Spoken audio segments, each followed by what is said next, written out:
Alors bonjour, nous allons présenter aujourd'hui l'activité de langue, le champ lexical. Notre objectif, c'est reconnaître le champ lexical. Avant, on va lire le texte. C'est un extrait du dernier jour d'un condamné, chapitre 2. Les juges, au fond de la salle, avaient l'air satisfaits, probablement de la joie d'avoir bientôt fini. Le visage du président, doucement éclairé par le reflet d'une vitre, avait quelque chose de calme et de bon. Et un assesseur causait presque gaiement en chiffonnant son rabat avec une jolie dame en chapeau rose placée par faveur derrière lui. Les jurés, seuls, paraissaient blêmes et abattus, mais c'était apparemment de fatigue d'avoir veillé toute la nuit. Quelques-uns voyaient, rien dans leur contenance, des hommes qui viennent de porter une sentence de mort. Et sur les figures de ces bons bourgeois, je ne devinais qu'une grande envie de dormir. Après avoir lu le texte, nous allons d'abord répondre aux questions. Quel est le thème dominant dans ce texte-là? Le thème dominant est la justice. On va relever, bien sûr, le champ lexical de la justice. Mais avant tout, c'est quoi un champ lexical? Le champ lexical est un ensemble des mots d'un texte ayant un thème commun. Ces mots peuvent avoir comme point commun d'être des synonymes, d'appartenir à la même famille ou au même domaine et à la même notion. Nous avons un thème, c'est la justice. Quels sont les mots qui renvoient ou qui font référence à ce thème-là? On peut trouver juge, président, jeune assesseur, juré, une sentence de mort. Tous ces mots renvoient au même thème, à savoir la justice.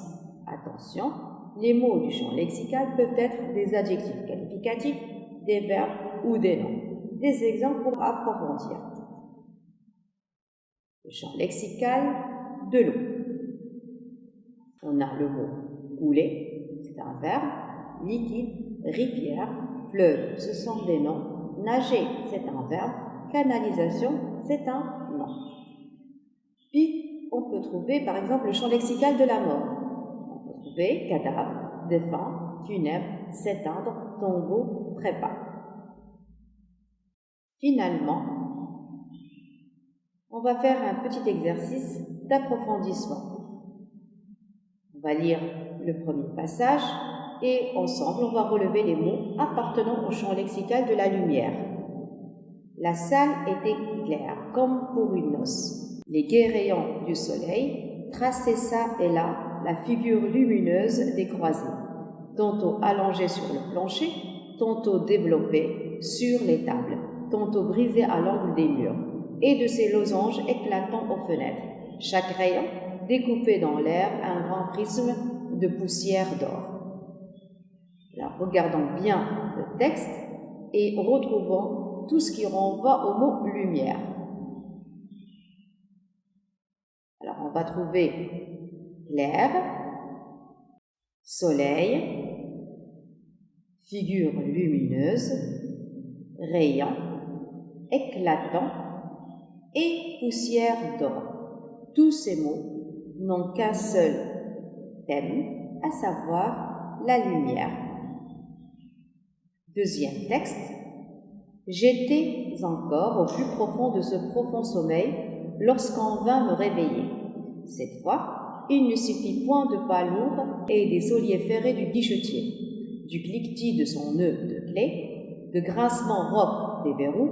Il fallait pour me tirer de ma léthargie sa rude voix à mon oreille et sa main rude sur mon bras. Levez-vous donc. J'ouvris les yeux. Je me dressai effaré sur mon séant.